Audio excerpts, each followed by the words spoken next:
keessa meena dhaggeeffadha wallaa dhageessisa diinii namaanaadha kan jedhu hadiisa kanaaf eegaa turan ummanni kaleessa akka titifatan taarika todeessa mee tokkoon dubbadha waa'ee jaraa keessa qalbiin na dhagahaa yaa jamaa obboleessa seenaa dhiira rabbii gootuwwan kale. Assalamu alaikum warahmatullahi wabarakatuh. Yoyya nageenyi badhaadha baga jiraattan baga wana geessanii anis nagaa koodha. Baga nagaa walitti deebine kun Guuma Miidiyaadha. Akkuma isin argaa jirtan.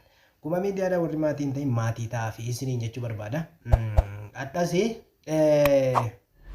addaatii walitti deebinee jirra. Komiideen gadda irratti manzuumaa sana irratti namni baay'een Rasuula Rabbi sallallahu alaihi wasallam yeroo faarsan irratti bifa karaa gaariidhaan kan faarfamu ni jira kan jedhudhaafi bifa gaariidhaan simattanullee dibbee waan inni qabudha eenyu taatanii jirtanii dhugaadha qeeqni sun irratti kan sanarraan addaayyuu viidiyoon barbaanne malee nashiidaan bakka siin gahaa jirtu manzuumaan kun bakka siin gahaa jirtu guyyaa dheengaddaa argitanii jirtan guyyaa dheengaddaa nashiidaa sana irratti dargaggeessi tokko akkuma isin suuraa obbiraan cinaan kaa'aa ni argitanii akkuma muuziqaatti gaditti dhiise sana booda dubartiin nufti harkataa qabdi ol fuudheen jechuun manzuumaan sagantaa jarrachi irratti qopheessan sagantaa sana baay'ee nu hordofne illeedha.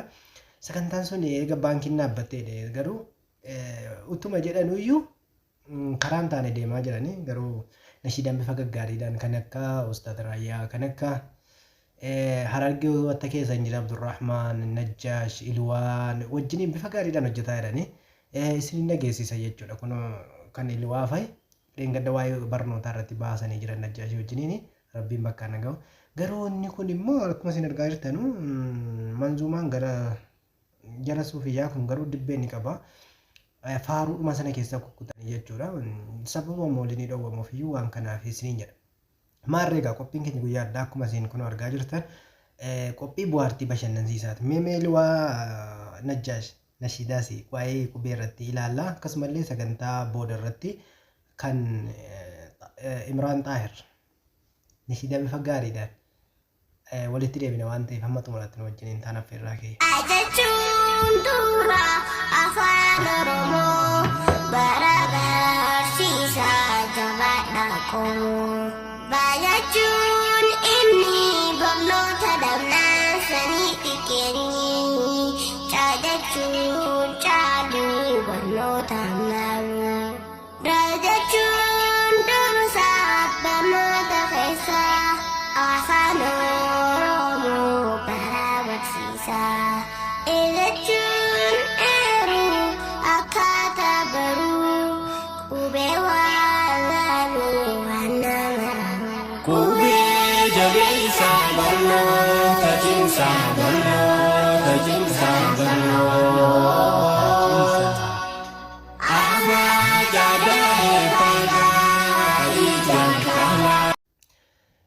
Qophii kana bifa gaariidhaan qopheessanii Najjaashii wajjin aabaa caadhaa hanga waaxa yaazzaatti bifa gaariidhaan walalootti baasanii bifa gaariin nu fidanii jiran umurii dheeratan nashiidaa jechuun akkasii jechuudha dhuka qaba waa'ee taraafikii irratti illee kaabsanii duraan illee baasanii jiran nama baay'eetti ilaale kanaafuu nama akkasii jajjabeessa nashiidaan bifa kanaan seera qabate kan kiraadhaan qabne kan jechisaa dhuka qabu jechuudha hanga xumuraatti nu wajjiniin ta'a ammallee isiniin jedha. Namni waan barree carraa argate kan irraa goree gajechuun gamna faayoo fannu umrii guddaatu sun argan fannu gajechuun haqa barnoonni dhugaa falmedhii baate bakka siin dhaqaa hidachuun ijaa qaroosiif tahaa rabbi gaadiitti bakkaan si gahaa. Qubee jabeessaa barnoota cimsaa barnoota cimsaa barnoota. Abbaa jabaa'ee fagaa ijaan kalaa manaa oofaqaa raasaa kaa'uufaa waataa yaasaa. Qubee jabeessaa barnoota cimsaa barnoota cimsaa barnoota. Barnoota cimsaa qubee jabeessaa barnoota cimsaa barnoota irratti kan nama jajjabeessudha maashaallah. manau kakara saka uba watayasa.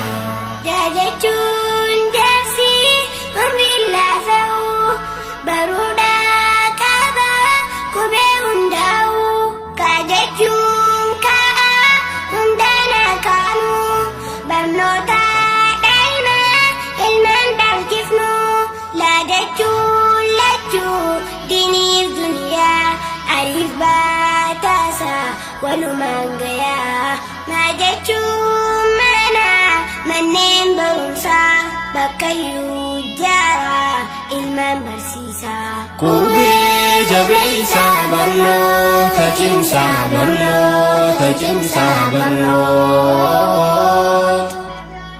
Aba jadai faga ijak kala manau kakara saka uba watayasa.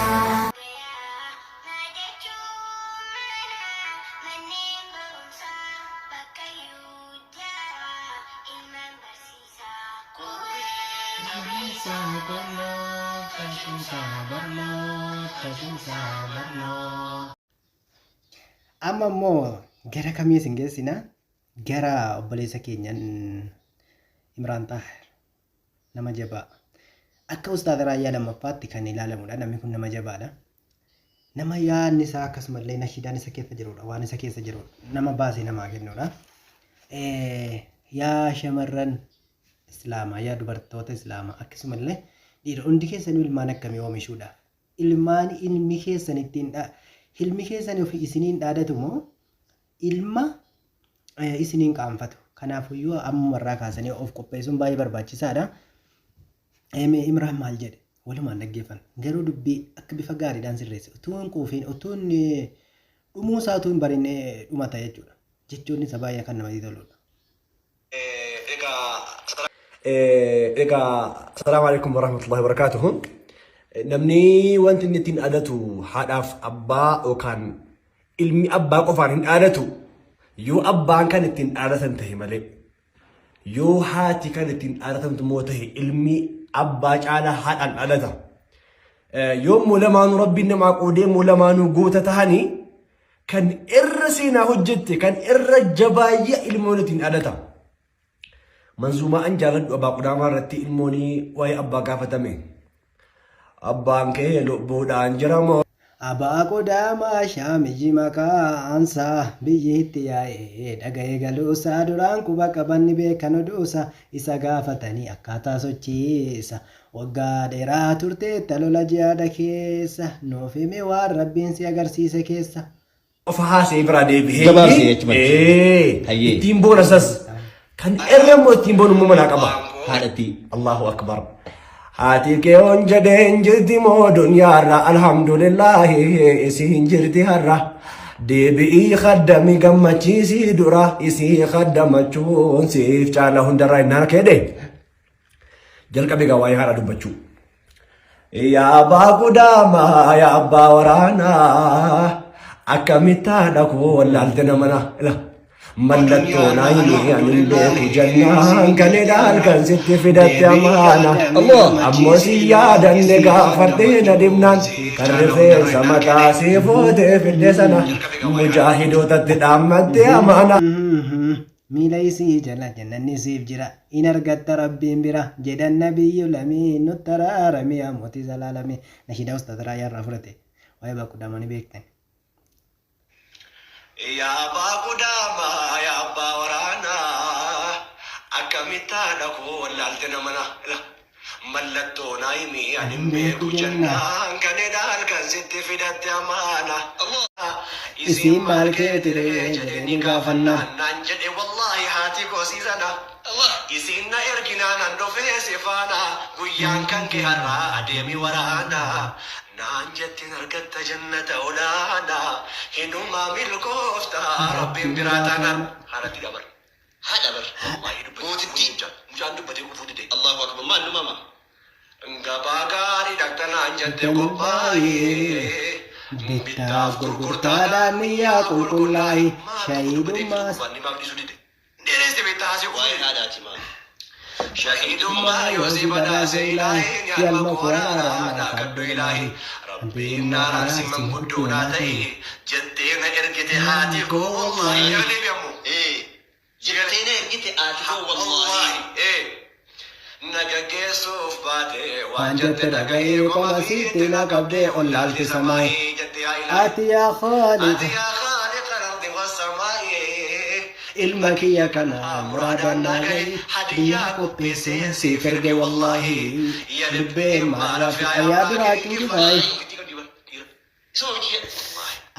Sitir gade kuno kahom kain takabay abada wasila sabira nagay jannata kelki Saluman na kay akas jante nagay Menu baratude minu tarami ya muti tarami kurbani way abba gafatam na jitu ko nibse kay way haradu bate kufrude idan namni abba ko fan anatu hada goditti yo kabate hada gadi firata ya shamarri islama برأتي يو هاد أكناتاتي الممكن وايك دبتين كوفو سين دادتا أباتي واموديسي وايك تياسين كوفو وانا تبوتوتي وانا بانكي وانا بانوتو تعالين نانيجي سيلو بونجو أبا شهيد جالا إرد دبي واي هاد هاسي سبحان الله إنانا كيدي عمري قوتو فتن لنورجي ورانا قول ربي قوتو كلام مولانا متي أفزي تنجر قرانا قولوا في برداتي دربنا ورانا حالتي تلي تبدي بر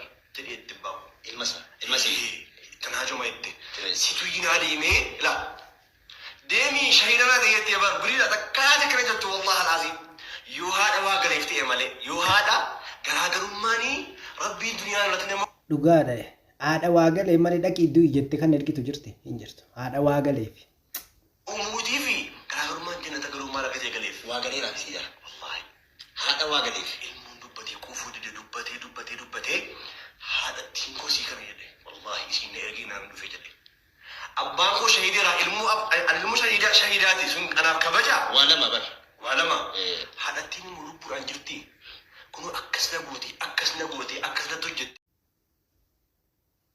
kanaafuu gala argitanii bifa aartiin nama keessaa ba'u aartiin gurbaa kana argitanii ustaada keenya rabbi umurii dheeressu ittiin kan dhaadatu ilmooni kan seenaa isaa keessatti ashaaraa guddaa qabuuni malee dirqama abbaa ta'uu qofa miti. Haati abbaa bakkatti caaltu qabdi. Abbaan bakkatti haala caalu qaba. Dhaloonni dhufu ilmoo akkanaa haa ta'u yoo fete keessattuu shamarreen islaamaa haadha akkanaa ta'e assalaamu alaikum wa rahmatullahi wa barakaatu. Galatama sagantaan keenya kana fakkaata wanneen nu daawwattaniif hedduu ulfaadhaa isiniin jedha. Osnitti tole jedhan laayikii godha sheerii hojjetatti godha nama biraa ga'u isiniin jedha. Haadha gaarii rabbi isin haa taasisu nuti illee abbaa gaarii ilma gaarii hoolatu rabbi nu haa taasisu.